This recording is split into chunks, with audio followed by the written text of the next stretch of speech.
आज मैं एक ऐसे कंप्यूटर लैब सेटअप के बारे में बताने जा रहा हूँ जो कि बहुत ही कम बिजली में चल जाएगा।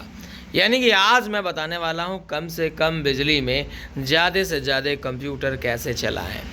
नमस्कार, मैं हूँ दुर्गेश मिश्रा और मैं बता रहा हूँ कंप्यूटर के बारे में, एक नेटवर्किंग के बारे में। यहाँ पे आप ऐसे प्रॉब्लम से निजात पाएंगे जहाँ पे आप एक ही इन्वर्टर से बहुत सारे कंप्यूटर चला पाएंगे।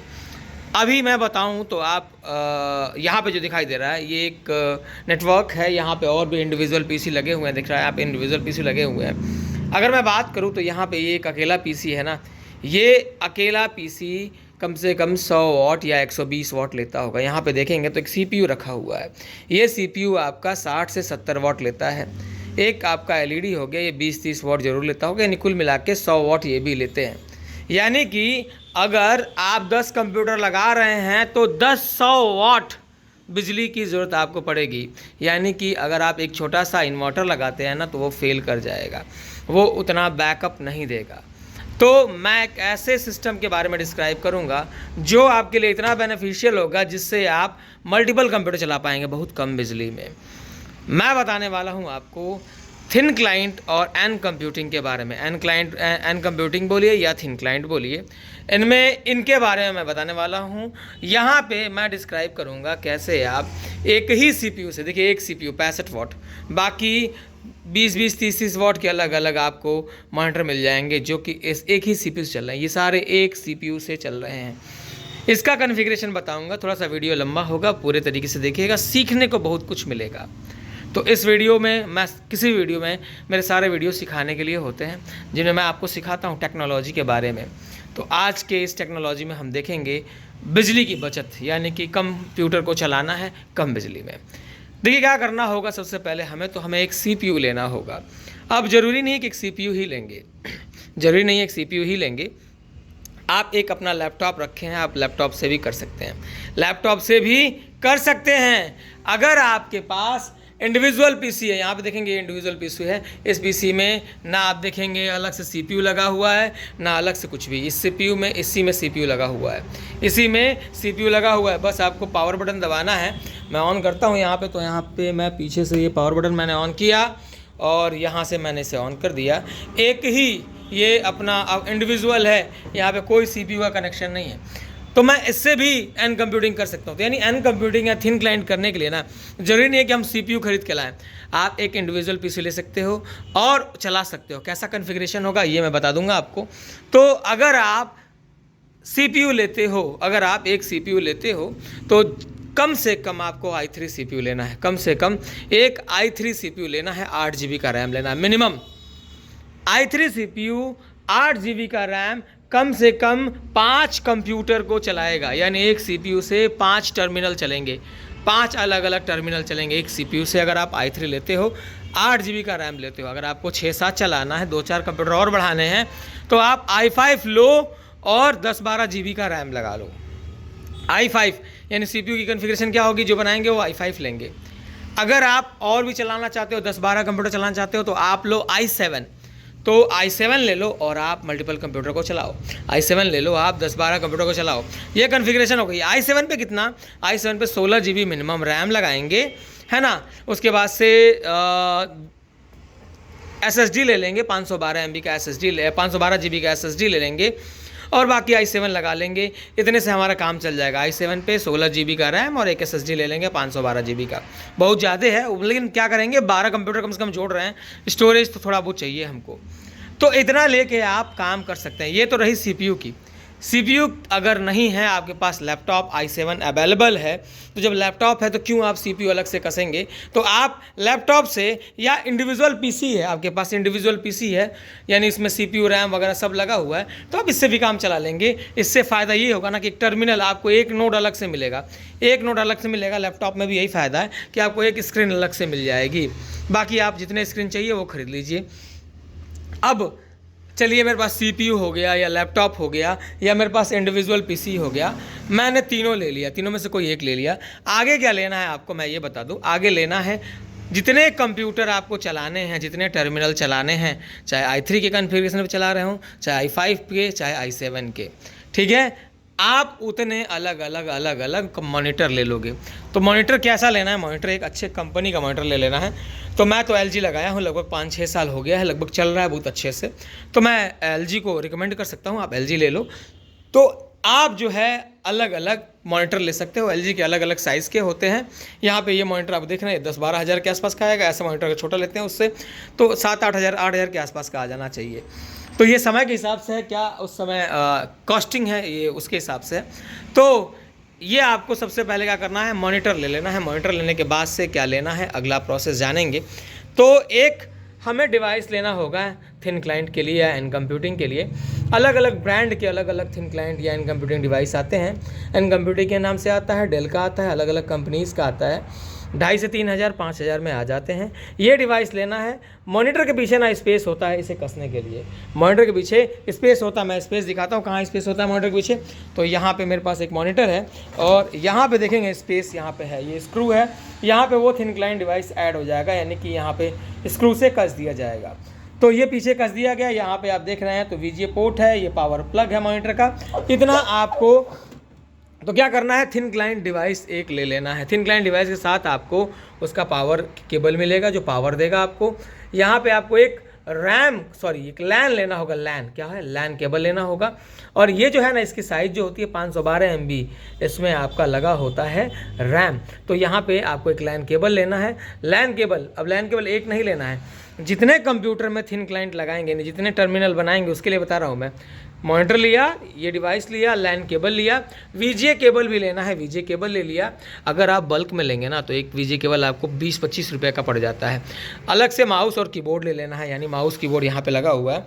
तो हर कंप्यूटर में इतनी चीज़ें लगानी ही होंगी। देखिए यहाँ पे भी वही चीज़ें लगी हुई हैं और माउस कीबोर्ड भी साथ साथ लगा हुआ है। यानी कि पर कंप्यूटर का जो खर्चा आने वाला है ना, तो ये जो डिवाइस है वो 3,000 का डिवाइस ले लीजिए और 8 या 7 हज़ार का मॉनिटर ले लिया आपने, यानी 10 हज़ार का खर्चा एक डिवाइस पे आने वाला है।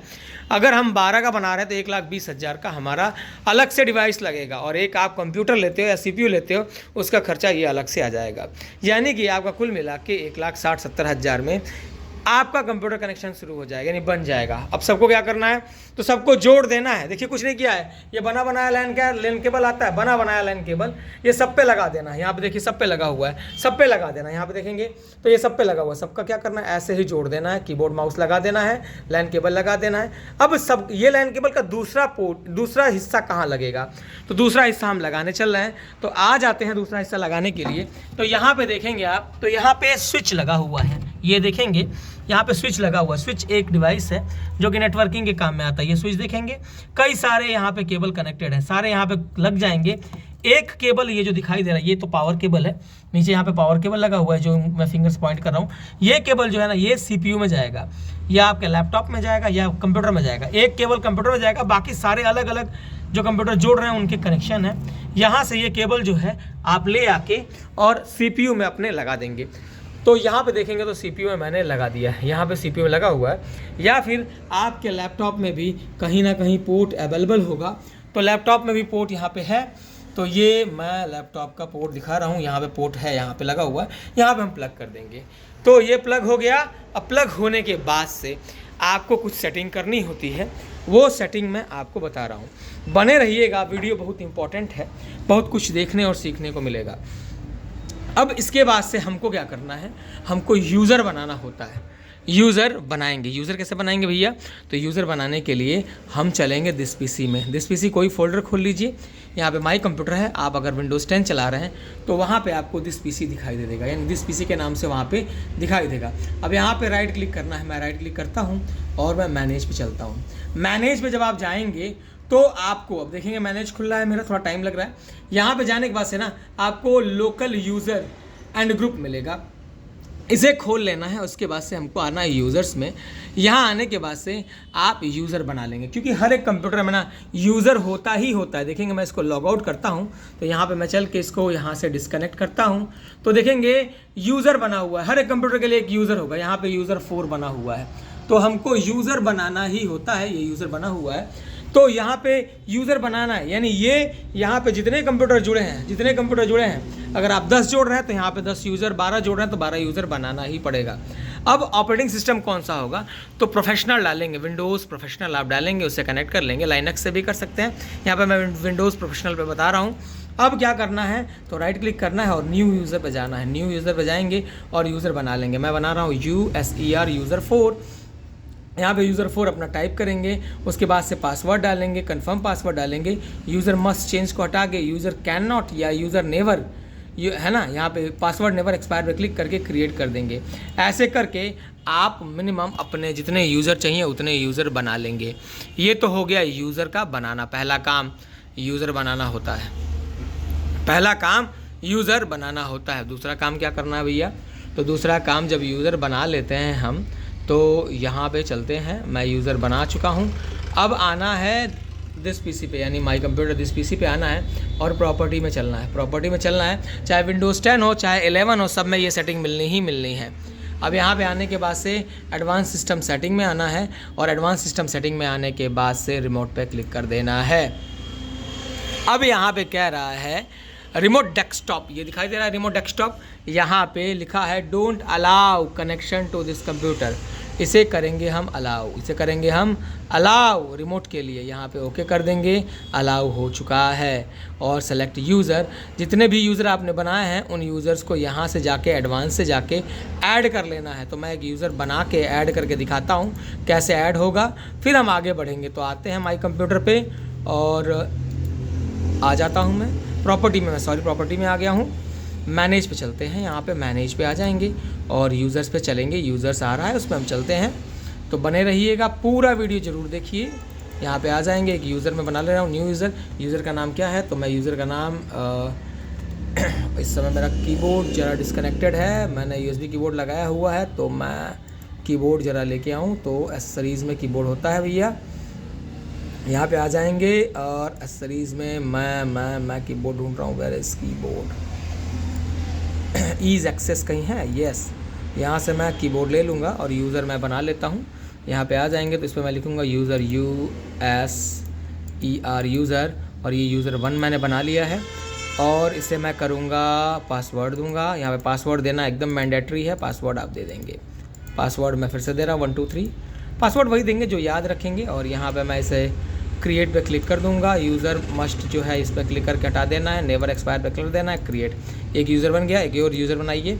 यहाँ पे USER यूज़र 2, ऐसे जितने यूज़र चाहिए आप यूज़र बना लीजिए। पासवर्ड मैं सिमिलर रखूँगा 1 2 3, बार बार चेंज ना करना पड़े, बनाना ना पड़े। और यहाँ पे मैं यूज़र नेवर एक्सपायर पे क्लिक कर दूंगा और क्रिएट कर दूंगा। 2 यूज़र मैंने बना लिए हैं और इसे मैं करूँगा बंद, क्योंकि ज़्यादा यूज़र बना के क्या होगा, देखेंगे यहाँ पे तो 2 यूज़र आपके बन चुके हैं। अब जहाँ पे मैं ऐड कर रहा था ना यूज़र, अब उसे आसानी से आप देख पाएंगे। तो दिस पीसी में चलते हैं राइट क्लिक करके और प्रॉपर्टी में चलते हैं। यहाँ आने के जस्ट बाद एडवांस सिस्टम सेटिंग दिखाई दे रहा है, एडवांस सिस्टम सेटिंग में आ जाएंगे, रिमोट में आ जाएंगे। अलाउ करके यहाँ पे अलाउ कर देंगे। यूज़र को सेलेक्ट करना होता है, ऐड करेंगे। यूज़र एडवांस में जाके आप सेलेक्ट करेंगे और सेलेक्ट करने का जो प्रोसेस है, फाइंड नाउ पे क्लिक करके आप यूज़र जो है पा सकते हैं। नीचे 2 यूज़र आपको दिखाई दे रहे हैं, मैं एक को पहले ऐड करता हूँ, फिर एडवांस करके दूसरे को ऐड करता हूँ। क्योंकि एक हाथ में मैंने कैमरा पकड़ा हुआ है तो दिक्कत होगी ज़रा, तो इसलिए मैं बारी बारी से 2 को कर दिया ऐड। ये ऐड हो गया। अब ये रिमोटली ऐड हो चुके हैं, यानी 2 यूज़र ऐड हो गए। अब क्या करना है भैया, अब नेक्स्ट प्रोग्राम क्या होगा, तो नेक्स्ट प्रोग्राम ये होगा कि अब मुझे रिमोटली ऐड कर दिया, मुझे एक IP बनानी होगी, एक IP भी बनानी होगी। IP बनाने के लिए क्या करेंगे, तो यहाँ पे जो आप दिख रहे हैं नोटिफिकेशन एरिया, यहाँ पे हम माउस लेके आएंगे और राइट क्लिक करना है आपको। इस नेटवर्क ऑप्शन पे राइट क्लिक करेंगे, नेटवर्क एंड शेयरिंग में चलेंगे और यहाँ पे आपको चेंज एडाप्टर सेटिंग दिखाई दे रहा होगा। एडाप्टर सेटिंग पे चलेंगे यहाँ पे, तो ये वेयर इज एडाप्टर, यहाँ पे आ जाएंगे और यहाँ पे लोकल एरिया कनेक्शन के प्रॉपर्टी में चलना है और यहाँ जाके आपको IP सेट कर देना है। IPv4 पे क्लिक करना है, प्रॉपर्टी में चलना है और IP क्या देना है, तो यहाँ पे देना है 192.168.1.1 या 100 कर देना है। बाकी सब कुछ एज इट इज छोड़ देना है। सबनेट मास्क 255 एंड 0, यहाँ पे इतना करके ओके कर देना है। तो ये आपका ओके हो जाएगा। ये आपका IP बन चुका है। IP बनने के बाद से एक सॉफ्टवेयर होता है, उसे चलाना होता है, जिसका नाम है RDP, जिसका नाम है RDP, मैं यहाँ पे RDP को डाउनलोड किया हुआ हूँ। RDP गिटहब वगैरह से मिल जाएगा। पहली बात आपको इंस्टॉलेशन राइट क्लिक करके रन एज एडमिन इंस्टॉलेशन चलाना है, फिर RDP कॉन्फ़िगरेशन चलाना है, फिर विन इंस्टॉल चलाना है, फिर चेक कर लेना है। इतना करने के बाद से आपका यूज़र बन गया और ये कंप्यूटर आपके इन यूज़र से कनेक्ट होने वाला है। अब कनेक्ट करने के लिए अगला प्रोसेस क्या होगा, तो आप हर एक कंप्यूटर पे जाएंगे जिस पे आपने थिन क्लाइंट लगाया हुआ है। वहाँ जाने के बाद से आपको क्या करना है, मैं इसको डिस्कनेक्ट करके दिखाता हूँ क्या होता है यहाँ पे। तो जब आप इसे लगाएंगे ना, तो यहाँ पे आप देखेंगे एक ऑप्शन आएगा। तो मैं डिस्कनेक्ट करता हूँ और ऑप्शन देखेंगे यहाँ पे, ये सारी चीज़ें भरनी होती है। तो जब आप सेटिंग पे जाएंगे तो ये सेटिंग भरनी होगी। सेटिंग में यहाँ पे देखेंगे IP, ये इस कंप्यूटर का IP है। हर एक कंप्यूटर का अपना IP, इसका भी अपना IP होगा, 104 होगा। यहाँ पे 103 है लास्ट में, यहाँ पे 104 होगा।